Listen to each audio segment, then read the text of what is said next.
comentário reforçando e o segundo uma provocação, professor. Veja só, esse negócio que o senhor estava comentando, e é bem legal, a gente estava pensando nisso outro dia. Qual é... Ah! É um problema... É uma coisa engraçada. É uma coisa engraçada. Eu até hoje chamo o Márcio de professor e às vezes, senhor, ele quer me bater, ele quer jogar a cadeira na minha cabeça. Sobre o Ciência Sem Fronteira.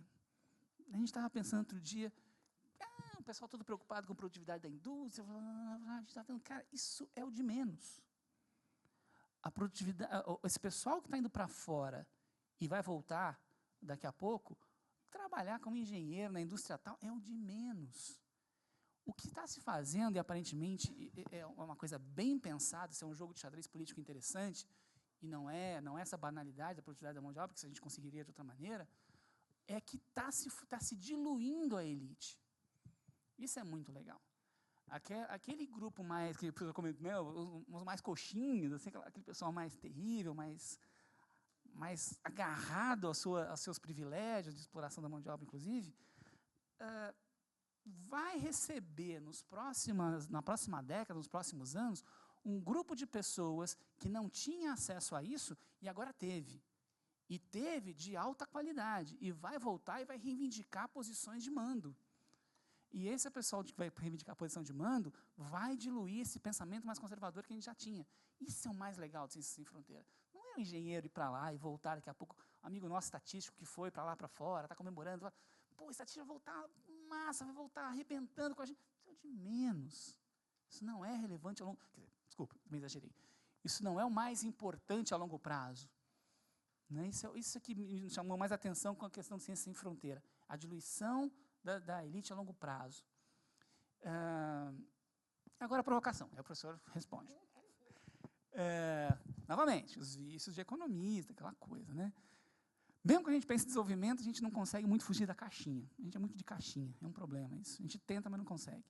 Ou pelo menos não consegue com sucesso. Quando a gente pensa, por exemplo, professor, e a provocação, a gente está enxergando os próximos passos da economia brasileira, da sociedade brasileira, do desenvolvimento, dessa como é que a gente vai dizer? A superação, pelo menos, de parte dessa pessoa que estava privado do dinheiro, privado da moeda, a entrada dessas pessoas começarem a enxergar que é seu direito ter acesso, pelo menos, ao consumo. A gente tem um pouco de receio. Nós não temos a certeza, nós, né, pensando como economista, a gente não tem a certeza que isso é um processo consolidado. A gente tem muito receio de que isso possa ser não destruído de um ano para o outro, mas mais, sei lá, 5, 10 anos de repressão e opressão, inclusive cultural, pode voltar, pode degringolar, porque é muito tempo de dominação para ser desfeito. A gente tem muito receio disso. Por outro lado, quando a gente observa uma coisa que a gente não olha muito, nós não costumamos olhar muito, que é a população brasileira está começando a parar de crescer. Daqui a pouco ela estabiliza. Se a economia começar a crescer um bocadinho só, vai faltar mão de obra, inclusive para essas coisas, as coisas mais banais. Né? Isso pode dificultar, do ponto de vista até físico, a continuidade da exploração da mão de obra da maneira como é feita no Brasil até hoje. Pegar esse pessoal e usar para coisas simples, porque eles não precisam. Eu achei perfeita, como o professor falou. Eles não precisam, a gente é diferente. A minha filha precisa, mas a filha da empregada não precisa. Vai começar a ficar difícil para esse tipo de exploração da mão de obra continuar, porque vai faltar gente, né, se o Brasil crescer um bocadinho só. Então, fica a provocação no seguinte sentido. Por que o professor acha que esse processo está consolidado? Né? Por que acha que esse não tem retorno? Porque as elites parecem que têm força para resistir, eu tenho um pouco de receio dela. Ela tem força para resistir, ela tem os meios de comunicação, ela tem o poder da polícia, ela tem o diabo na mão dela.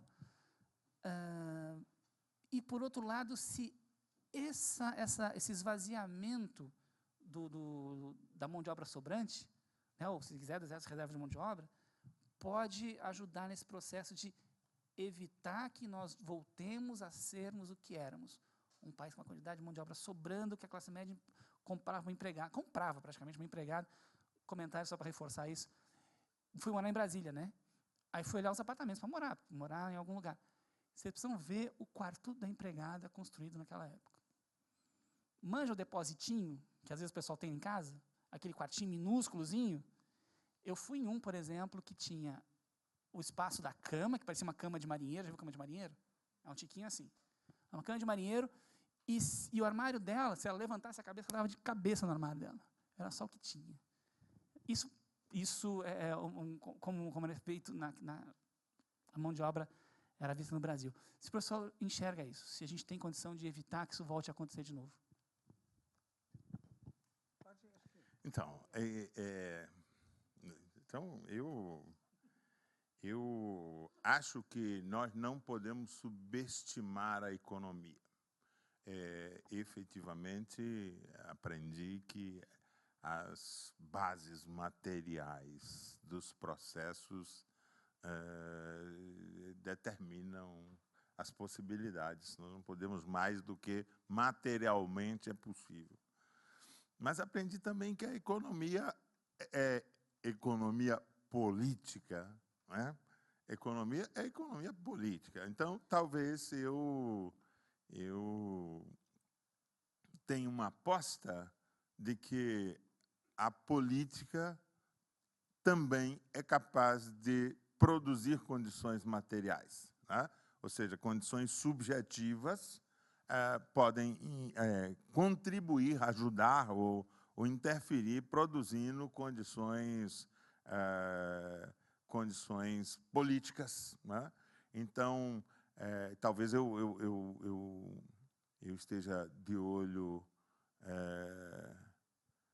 na política externa, que, surpreendentemente, nós deixamos de fazer uma política externa nos mesmos 12 anos. Esse Luiz Inácio fez coisa, viu, gente? Interferiu em muitas coisas. A política externa brasileira, que era uma política externa, não é? E eu li o lançamento de um livro de uma economista, de uma historiadora francesa, e é fantástico, porque ela fala do financiamento da CIA à construção do Instituto IBASE, né? Do Fernando Henrique Cardoso. Vocês não sabiam? Fernando Henrique Cardoso, em 1969, ditadura militar, pior período, todo mundo indo para o pau, tortura, papapá. Fernando Henrique Cardoso recebeu dinheiro da CIA para montar um instituto de pesquisa no Brasil, para produzir a teoria da dependência econômica como solução para os países de terceiro mundo, né? Uma agência intelectual, financiada pelos Estados Unidos. Por quê? Porque é a favor de produzir um pensamento colonizado, um pensamento nos meios intelectuais, na USP paulista, para poder ficar pensando que é assim mesmo. Não há nenhuma contradição entre a independência e a autonomia do país e ser eternamente dependente, fazendo parte da economia numa posição dependente. Não sabiam disso, né? Eu também não sabia. Li 3 dias atrás o dossiê da investigadora, professora francesa, não tem nada a ver conosco aqui, não. Tem briga de PT, PSDB, não. Fazendo a história do financiamento da CIA, de agências na América Latina, para a produção de pensamento conservador. Então, nós temos que pensar que essa matéria-prima do pensamento conservador, ela foi plantada, ela foi fabricada, ela foi desenvolvida, quer dizer, os nossos modos de pensar. E esse mesmo pensamento estruturou, por exemplo, a política externa brasileira no período pós-ditadura, política externa no governo do Fernando Henrique Cardoso, né? E vejo que o realinhamento que a Rede Globo insiste em bater todos os dias, dizer o bolivarianismo, que nós temos que nos aliar, ficamos mexendo com gente do terceiro mundo, temos que ser da ALCA. Essa inculcação mental diária, né? o fortalecimento desse bloco econômico sul pode trazer condição, se nós resistirmos internamente, né, para uma mesa de negociação que acho que pode trazer perspectivas melhores, para a gente não negociar como o Brasil, porque os nossos industriais querem, a gente monta qualquer coisa, mas se a gente se junta numa perspectiva dos mecanismos latino-americanos, fico pensando que isso pode fortalecer, pode ser um contraponto para que a gente possa negociar, por exemplo, uma posição do Brasil melhor nesse cenário internacional, né? E, nesse sentido, eu acho que os BRICS o Banco dos BRICS é uma jogada política poderosa, quer dizer assim, a ideia de que o Brasil vai ser player num outro jogo, não vou ser jogo, né? E quando a Rússia e a China falam, vamos abandonar o dólar, vamos cair para outra moeda, isso tudo pode desmoronar como um castelo de cartas. Os jogos não estão dados, quer dizer, a política pode trazer muitas surpresas. E fico pensando que os efeitos desse conjunto, não acho que está resolvido, acho que foram 12 anos versus 501 anos. Nós temos 12 anos de intenção de interferir nesse jogo, que eu acho que essas últimas eleições trouxeram claro, por isso o país está polarizado. O nível de esclarecimento político da sociedade brasileira no pós-eleitoral, não estou dizendo que todas as pessoas estão mais conscientes politicamente. A aprendizagem das massas é coletiva, a aprendizagem histórica se dá nos processos coletivos amplos, né? E, nesse sentido, é uma grande aula histórica para todos nós, brasileiros e brasileiras, e essas eleições elas marcaram uma importante classe acerca de luta de classes, acerca de posicionamentos, acerca de interesses, né? Quer dizer assim, foi preciso que entrasse uma candidata de centro, porque o centro não cabe duas pessoas no centro, né? A outra, a Marina, entrou mais à esquerda, dessa vez a Marina entrou no centro, aí o partido da presidente Dilma teve que ir mais para a esquerda, teve que assumir, teve que discutir na televisão que o Banco do Brasil, o BNDES e a Caixa Econômica são fundamentais para o financiamento do Minha Casa Minha Vida. Então, a economia entrou num outro registro no debate social. Então, eu temo que esse país, que foi o país que teve rebeliões, né? A revolta de não sei o quê, revolta daqui, nunca nós tivemos aqui o reconhecimento de uma perspectiva de qualquer coisa, de qualquer intenção, como insurreição em relação à ordem estabelecida. Então, eu vejo assim, ou vai ou racha. Eu acho que nós caminhamos, enquanto sociedade brasileira, para uma radicalização, e não é porque a gente vai deixar a cordialidade. Aliás, cordialidade não, vamos assumir a cordialidade, que é você tomar como coração, bravamente, para um lado ou para o outro, assumir essa paixão que nos devora. E eu acho que, efetivamente, a perspectiva que vejo, leio o Facebook, leio os jornais, e fico sempre com o coração apertado, porque, sinceramente, eu não gostaria de ver a vida toda tumultuada e o país mergulhado num conflito, numa conflagração civil, como nós nunca tivemos na nossa história. Mas eu, quando leio a história, digo a história comporta isso também. E a história comporta por quê? Porque a nossa direita brasileira é sanguinária, covarde, cruel, e ela não tem pudor. Ela não tem pudor. Ela não tem pudor de partir para cima, né? E eu acho que o que vai acontecer, o que está acontecendo, espero, é de que os que vão se calar, se encolher, as manifestações de 2013, a radicalização está presente como uma possibilidade na sociedade brasileira. Então, quem achou que até então fazia o que queria, do jeito que queria, da forma que ia fazer, tenho a impressão que pode se surpreender com a capacidade de reação social da sociedade brasileira. Não estão achando que o Brasil era o Brasil de antigamente, né? Então, é preciso de avisar a direita de plantão, aos golpistas, que esse país está mudando, tá certo? Que esse país está em processo de mudança. E de que essa mudança comporta uma reação efetiva contra tentativas de produção dos processos, de manter no banho-maria da economia. Então, a pergunta que eu devolveria é isso. Será que a economia vai ser... será que eles vão conseguir manter estritamente como um debate econômico ou, efetivamente, esse debate econômico vai cada vez mais se aprofundar na condição de um debate político, chamando os brasileiros, e aí a classe trabalhadora, os setores oprimidos, os movimentos sociais, lamentavelmente o nosso Anderson não está aqui, que eu acho que exatamente poderia dizer dessa disposição do que vai acontecer no próximo capítulo. Mas eu estou apostando de que algo de novo aconteceu no Brasil.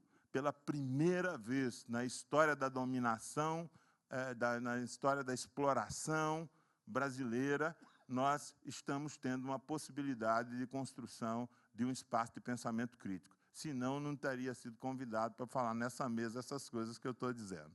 Obrigado.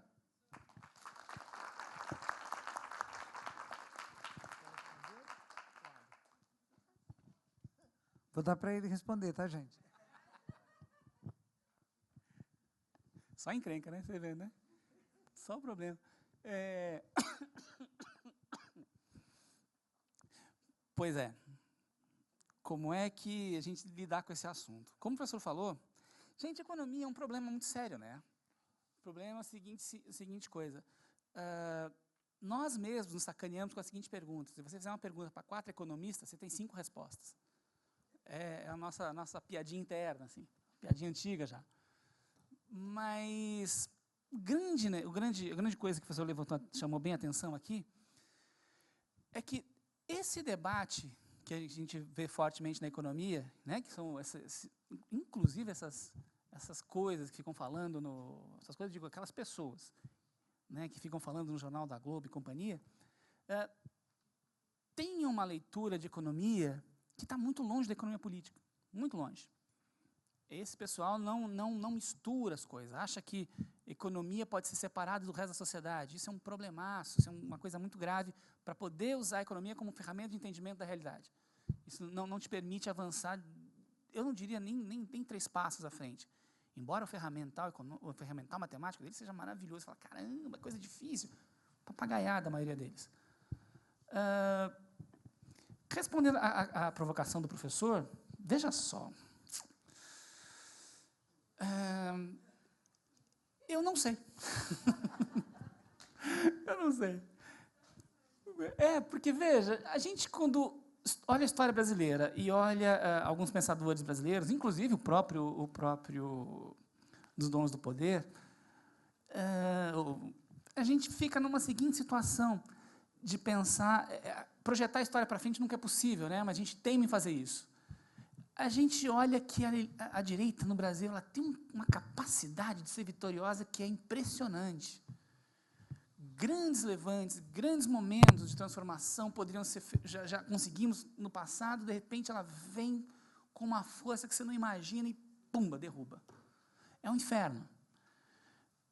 Então eu não sei a capacidade de reação dessa direita. Eu não estou falando que sim ou que não, eu realmente não sei.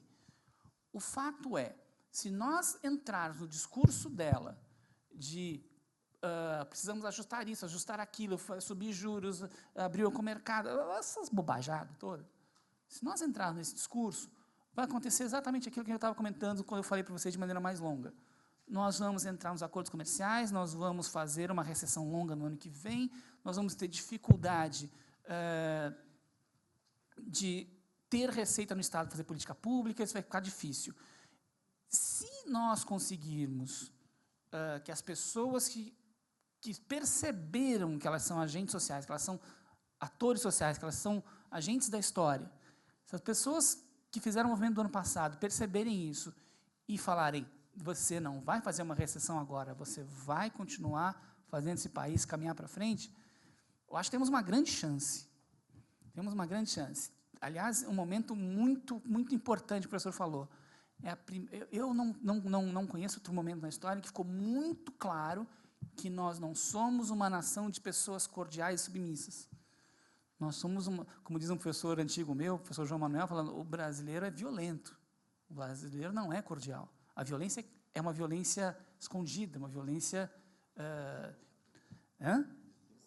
dissimulada, perfeito, dissimulada. E pela primeira vez isso pode estar aflorando, e nós vamos enfrentar os nossos fantasmas enquanto sociedade. Nós vamos enfrentar os nossos problemas de divisão social, de pobreza. Os pobres podem mostrar a cara e falar, não, assim não brinco mais, assim não vou mais fazer, eu vou para cima de tu. O que eu acharia ótimo. Mas eu não tenho essa segurança, sabe? Por isso que eu não sei. Se fizermos a reação, acho que dá para a gente dá para a gente enfrentar essa fase e passar para uma situação em que as decisões serão mais democráticas e não será mais possível você fazer concentração de renda como era feito no passado, embora o capitalismo seja uma máquina de concentradora de renda. Mas eu temo muito a capacidade de reação da direita, tenho muito essa capacidade. Eu acho que ela não terá o menor pudor em voltar a usar a violência, o menor pudor. Ela usará de novo se preciso for. É por isso que eu temo, eu não sei. Estou abrindo para as pessoas que queiram dialogar. São